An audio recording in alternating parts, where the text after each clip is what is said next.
Ok, donc bonsoir à tout le monde. Alors, comme je l'ai indiqué dans un message il y a quelques jours, on a un petit changement de programme. On avait lancé le mois dernier la discussion sur le cycle de formation sur les classes sociales. C'est bien notre intention de continuer. Il était prévu de discuter de la question spécifique du chômage. Mais en raison de l'actualité, à la fois de l'actualité internationale chargée et puis aussi de l'actualité des militants d'ICO ces derniers jours, il m'a été demandé de parler plutôt de la situation au Moyen-Orient, ce qui est quand même, hélas, devrais-je dire, l'une de mes spécialités. Alors, j'ai déjà fait une réunion publique là-dessus samedi. Je voudrais ici, puisque on s'adresse quand même à des gens qui ont, je crois, suivi un peu l'actualité de ces derniers jours, pas lancer dans une présentation générale de la situation, du pourquoi, du comment, du qu'est-ce qui se passe à Kobané, etc. Mais simplement répondre à quelques questions, quelques objections que j'ai lues ou entendues ces derniers jours, que je crois, pour un certain nombre, vous lirez, vous entendrez également, et auquel il est intéressant d'avoir des éléments de réponse. Première chose, euh, ce qu'on entend beaucoup, en tout cas dans la presse d'extrême gauche, mais du coup, le type de discussion qu'on va couramment avoir avec des milieux militants, c'est l'ensemble des approches sur le thème tout ça, c'est une guerre pour le pétrole. Alors, formellement, c'est pas faux. Que les États-Unis aient depuis qu'ils ont commencé à s'intéresser à l'industrie pétrolière, une politique destinée à stabiliser les régions de production pétrolière et à avoir le contrôle de la situation, direct ou indirect, c'est pas une grande nouveauté. Depuis au moins la création de l'Arabie Saoudite, ça a fait partie de leurs ambitions diplomatiques, politiques, militaires, tout ce que vous voulez. Et dans la question de l'Irak, c'est-à-dire la situation de décomposition actuelle de l'Irak, qui est l'un des facteurs déclencheurs de la guerre actuelle contre l'État islamique, c'est bien évidemment un des éléments importants. Il ne serait vraisemblablement pas allé en Irak ni en 91 ni en 2003 si c'était pas un secteur pétrolier, de la même manière que la France envoie rarement ses avions dans des endroits où il n'y a ni uranium, ni minerai, ni quoi que ce soit. Ça, c'est une donnée incontestable, mais à mon sens extrêmement réductrice. D'abord, on peut difficilement comprendre la bataille de Kobané qui se joue actuellement sur la question du pétrole, puisqu'il n'y a pas de pétrole à Kobané et que c'est une toute petite ville. C'est un peu comme si on disait la bataille de Châtellerault, sans en diminuer l'importance, parce que ça a une importance tactique extrême. Ce qui est important dans cette histoire-là, c'est que une fois que vous avez dit c'est une guerre pour le pétrole, vous avez énoncé quelque chose de juste, vous avez aussi répété de manière parfois un peu pavlovienne ce qu'on répète systématiquement dans toutes les guerres depuis des années et des années. Et dans la pratique, vous n'avez à peu près rien dit. C'est une obsession, une manie de l'extrême gauche qui consiste, dès qu'il se passe quelque chose dans le monde, à vouloir analyser ça sous un angle qui se présente comme géopolitique. On n'est pas là pour faire de la géopolitique, mais pour réfléchir et agir pour transformer le monde. Ça peut être intéressant par moment d'avoir des analyses géopolitiques, j'en doute pas, mais ça ne suffit pas. En l'occurrence, ça amène très souvent un certain nombre de défauts. Le premier qui consiste à dire surtout il ne faut pas intervenir. On voit bien tout un tas d'organisations d'extrême gauche qui se complaisent là-dedans. J'ai eu des discussions inénarrables avec des militants de lutte ouvrière sur le sujet, qui, bon, même là, ils sont en train de se laisser fléchir un petit peu parce que c'est plus compliqué que ça et ils le voient bien, mais campent sur cette position de c'est une guerre pour le pétrole, sont les manœuvres de l'impérialisme, il faut être contre l'impérialisme, donc on fait rien. Donc on fait rien parce qu'en face, effectivement, pour un certain nombre d'entre eux, c'est difficile de trouver un camp auquel ils s'identifient.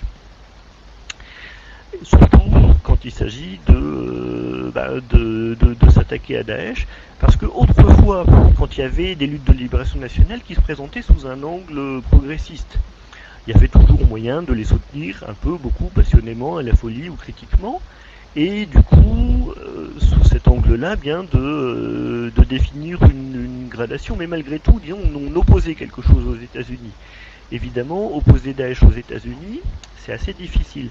On voit bien que, si on prend par exemple l'exemple du SWPW britannique, il n'est pas loin d'être dans cette position, après tout c'est conforme à ses engagements pro-islamistes ces 15 dernières années, mais ils hésitent quand même un petit peu, donc ils sont dans des positions un peu controuvées, simplement de il faut condamner la guerre impérialiste, et puis ils s'arrêtent là parce que au-delà ça devient le brouillard, le néant par rapport à leur type d'analyse. Donc c'est pour ça que on peut difficilement réduire la question de cette manière-là. D'autant plus que ça amène, ça c'est quelque chose que j'ai entendu, y compris de gens qui sont parfois très, très proches de nous, sur le thème, au fond Daesh, c'est un jouet de l'impérialisme. Ce qui permet de simplifier les choses. Alors évidemment c'est toujours un peu embêtant parce que quand l'impérialisme tire sur ses propres jouets, c'est plus très très clair. Je vous épargne tous les débats sur qu'est-ce que c'est que l'impérialisme et qu'est-ce que ça n'est pas, mais ça pose un certain nombre de problèmes.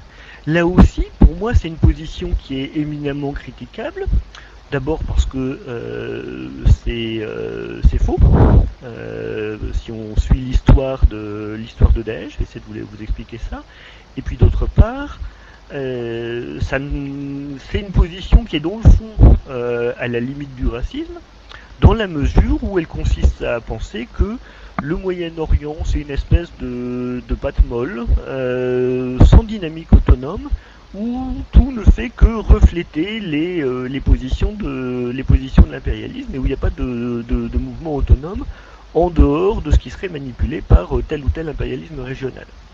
Ça ne veut pas dire évidemment que chaque puissance du coin, à commencer par les États-Unis, par la Turquie, par le Qatar, par l'Arabie Saoudite, etc., passe son temps à financer un groupe contre un autre ou à faciliter, on le voit très très bien avec la Turquie d'Erdogan, faciliter les agissements de tel groupe contre tel autre. Évidemment que la Turquie serait bien contente de se débarrasser du PKK et que du coup, finalement, ne pas s'attaquer à Daesh, voire la soutenir discrètement, c'est une bonne façon de se débarrasser d'un adversaire. L'histoire du Moyen-Orient depuis un siècle n'est faite que de ce type d'alliance qu'on trouvait, et tout le monde y joue. Mais cela dit, c'est déjà plus complexe que de simplement voir ça comme jouer de l'impérialisme. Deuxième chose, si on prend l'histoire de Daesh, évidemment tout le monde découvre ça d'un coup parce que ça s'est manifesté très, très violemment cet été.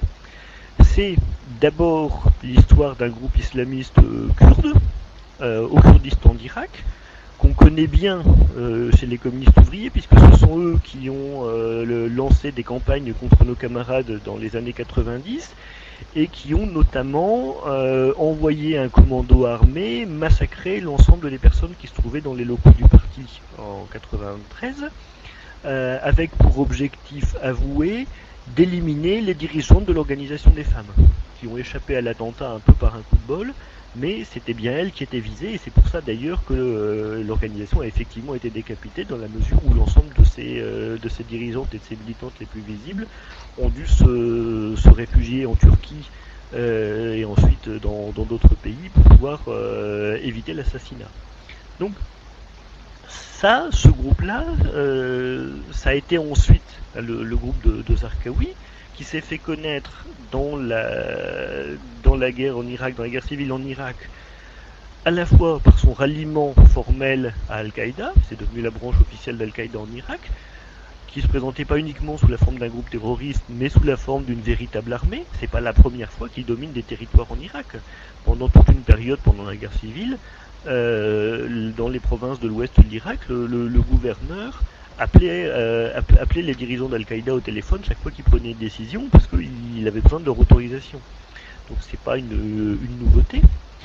Et avec une spécificité qui est celle d'Al-Qaïda en Irak et qui diffère de l'Al-Qaïda, disons telle qu'elle était conçue par ses dirigeants et notamment par Ben Laden, c'est que tout en étant de la même manière opposé au nationalisme et sur une ligne djihadiste globale, disons autour de la mythologie de l'Oumma, de la communauté musulmane, ils étaient particulièrement opposés aux chiites, ce qui n'était pas le cas d'Al-Qaïda. Al-Qaïda a toujours eu une ligne plutôt de minimiser les différences internes à l'islam et de mettre en avant ce qui les unifiait, en évitant de s'attaquer spécifiquement à des branches minoritaires de l'islam. Zarqawi, son obsession depuis le départ, ça a été faire des attentats anti-chiites, déstabiliser le pouvoir chiite, et ça a été un des facteurs dynamisants de la guerre civile. C'est cette opposition qu'on retrouve en Syrie, dans la mesure où, même s'il y a eu au départ un front commun entre les Syriens d'Al-Qaïda, le front Al-Nosra, et ce qui est devenu l'État islamique, mais qui venait en fait d'Irak, très vite ils ont splitté là-dessus, savoir si l'ennemi principal c'était le régime d'Assad ou si c'était les chiites. La réponse très claire de l'État islamique, c'est ce sont les chiites, et par la même occasion, toutes les minorités non sunnites, évidemment à commencer par les yézidis, mais là encore, la lutte d'Al-Qaïda en Irak contre les yézidis, c'est pas une affaire nouvelle.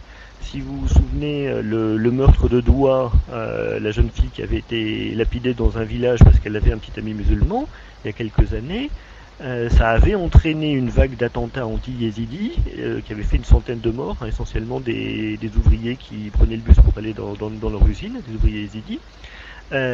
Donc la guerre d'Al-Qaïda en Irak, puis de l'État islamique contre les yézidis, c'est pas non plus une nouvelle affaire.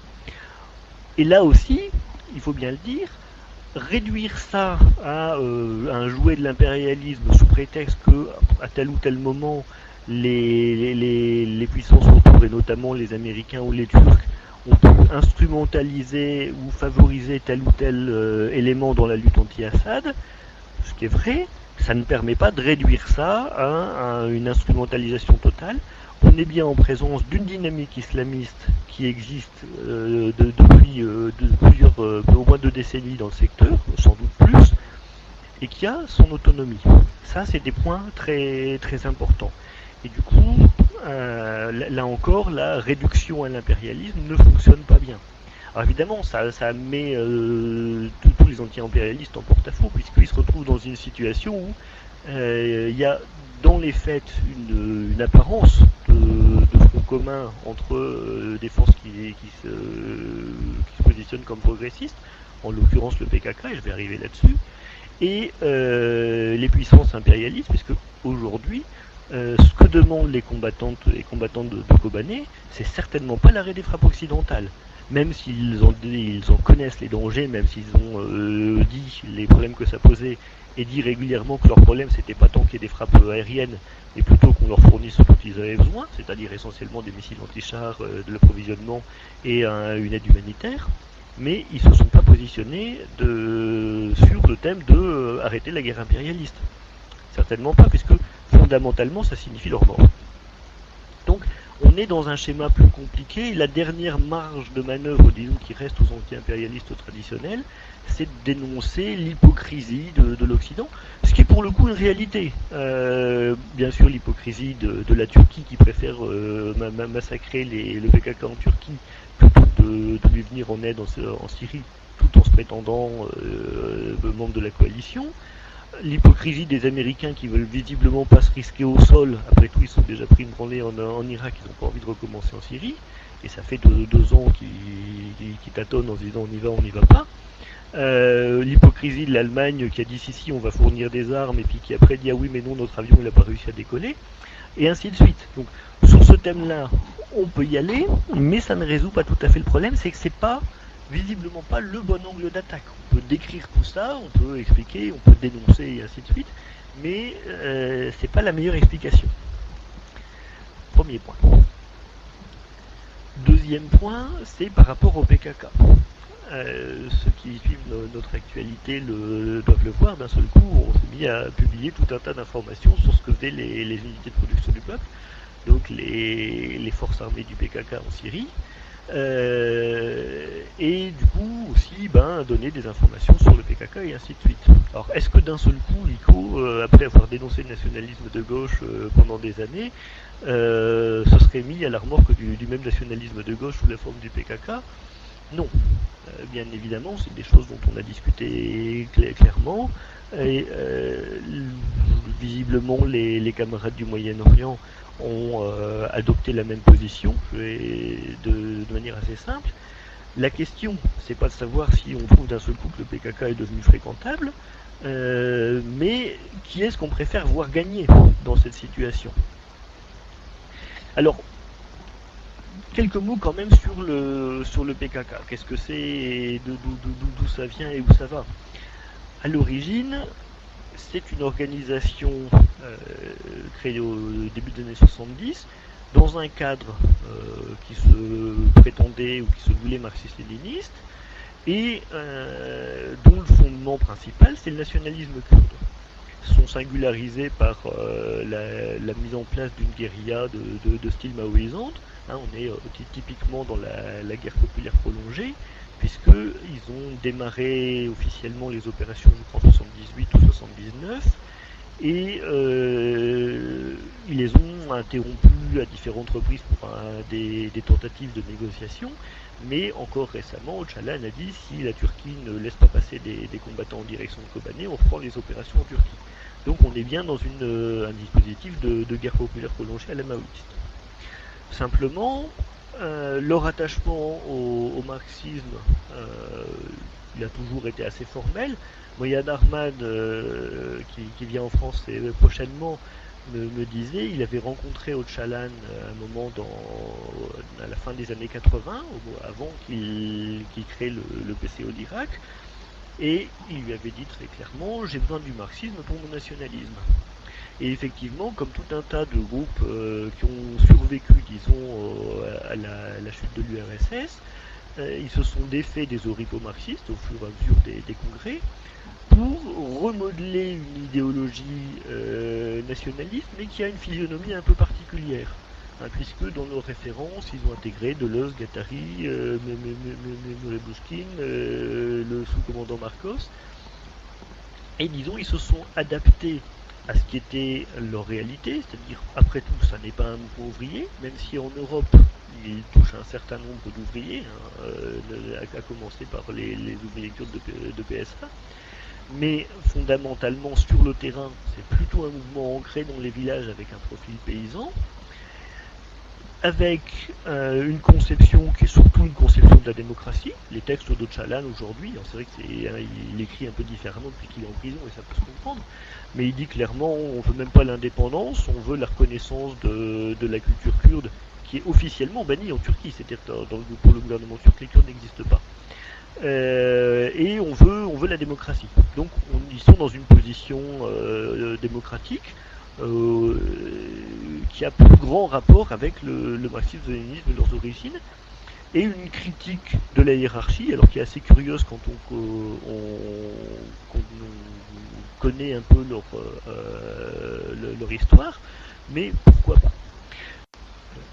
Surtout, l'une des caractéristiques principales du PKK aujourd'hui, c'est que, aussi bien dans le discours que dans la pratique, il met essentiellement l'accent sur la question de l'égalité homme-femme. Je suis en train de lire les textes de Öcalan sur la question, c'est extrêmement curieux, c'est plein de références parfaitement mythologiques à l'histoire du Moyen-Orient. C'est à mon sens critiquable sur bien des points. Cela dit, l'intention centrale dans son discours, et est-ce qu'on entend apparemment du fonctionnement des militants, ce qu'ils racontent aux militants, pas seulement ce qu'ils racontent à l'extérieur, c'est assez conforme, c'est-à-dire que ils mettent l'accent sur le fait que la révolution, c'est d'abord la question de la libération des femmes qui est au centre, à la rigueur que c'est même plus important que la question nationale, parce qu'il y a une évolution singulière pour un mouvement de ce type, et que effectivement il faut féminiser au maximum le mouvement, mais dans un vrai sens de lutte des libérations des femmes.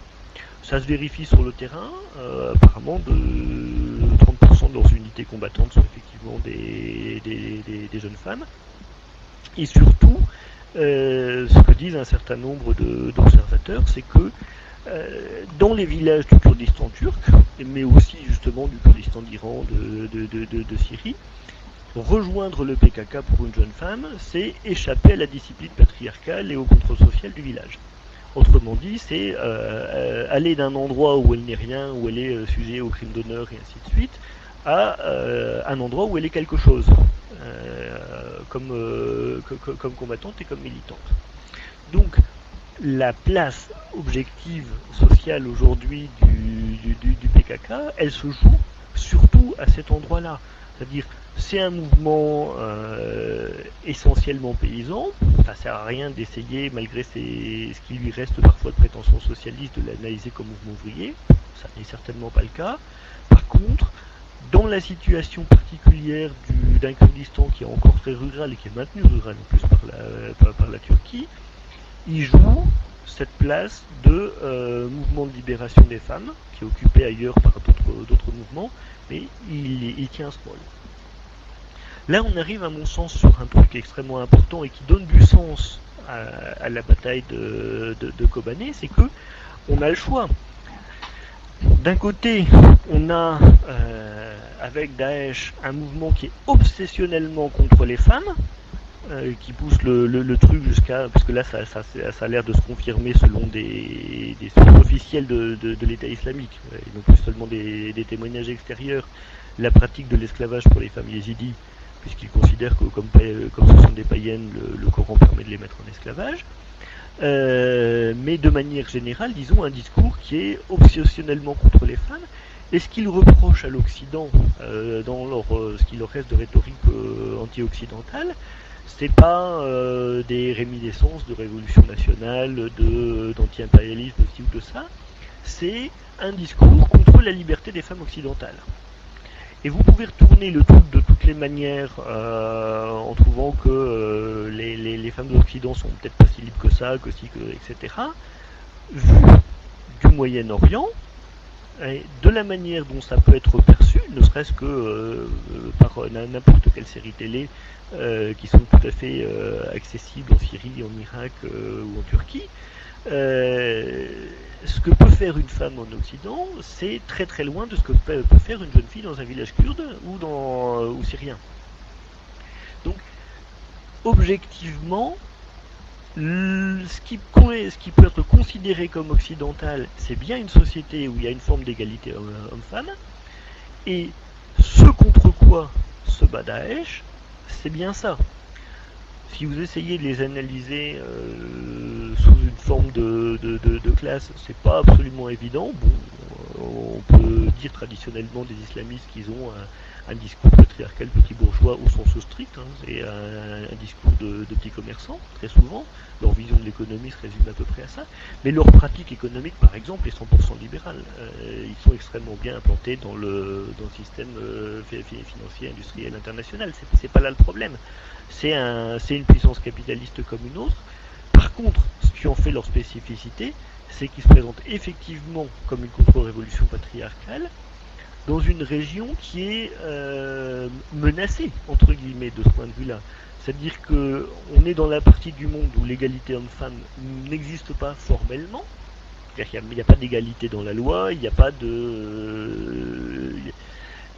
Il n'y a rien de ce qui peut exister formellement dans la loi dans n'importe quelle puissance occidentale. Mais par contre, Il y a une revendication très forte, le mouvement contre les crimes d'honneur, qui existe à peu près partout au Kurdistan, le mouvement justement pour la reconnaissance d'une égalité homme-femme, et ainsi de suite.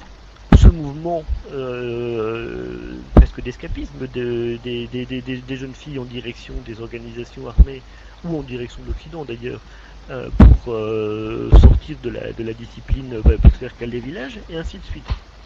Si on regarde sous cet angle, effectivement, de modernisation, qui est le fait, effectivement, d'une capitalisation accrue, si on peut dire, eh bien, ça se vérifie assez bien. Il y a une forme de contre-révolution patriarcale qui se met en place sous la forme de l'État islamique, d'Al-Qaïda, de tout l'ensemble des mouvements islamistes, et une ébauche de tentatives de libération des femmes qui peut se retrouver dans n'importe quelle organisation qui va prendre ce programme-là. Et c'est pour ça que c'est extrêmement important, même s'il y a une part de propagande, y compris de propagande à l'égard de l'Occident, le fait de mettre en avant les combattantes, mais ça correspond quand même effectivement à ce qui est en train de se jouer sur le terrain, et qui, à mon sens, est un des axes essentiels. Ça sera exactement la même chose en Irak, puisque là, pour l'instant, d'une certaine façon, la bataille de Kobané, qui se joue à la frontière turco-syrienne, fait presque oublier que le Daesh détient 40% du territoire irakien. Les camarades qui aujourd'hui sont en train de s'armer ou de se préparer à encaisser le choc de l'avancée de Daesh vont être confrontés exactement aux mêmes problématiques, sont celles qu'on a déjà bien connues dans la guerre civile en Irak, c'est-à-dire que la question de l'égalité homme-femme était déjà un des enjeux absolument centraux du problème. Je ne dis pas que ce soit le seul enjeu, mais c'est un des enjeux centraux. Et aujourd'hui, c'est cette bataille-là qui va se jouer. Et ça donne un sens à l'intervention politique qu'on peut avoir, aussi limitée soit-elle, mais après tout, je pense que là où on est, on a joué un rôle positif dans ce mouvement, et là où sont les camarades communistes ouvriers, ils jouent ce rôle-là. On est très loin d'être les seuls, hein. Il y a tout un tas d'organisations, notamment libertaires, mais pas seulement, qui jouent un rôle positif dans ce mouvement. Eh bien, on a intérêt à mettre ça en avant dans l'explication, à balayer le pseudo-anti-impérialisme qui se cantonne en fait finalement à une abstention dans la situation, à mettre les choses en face. C'est effectivement la question de l'égalité homme-femme qui est centrale dans cette question aujourd'hui, et c'est sur ce terrain-là qu'il va falloir batailler. Voilà. C'est sans doute des tas d'autres choses dont on peut discuter, mais je vous propose de commencer là-dessus.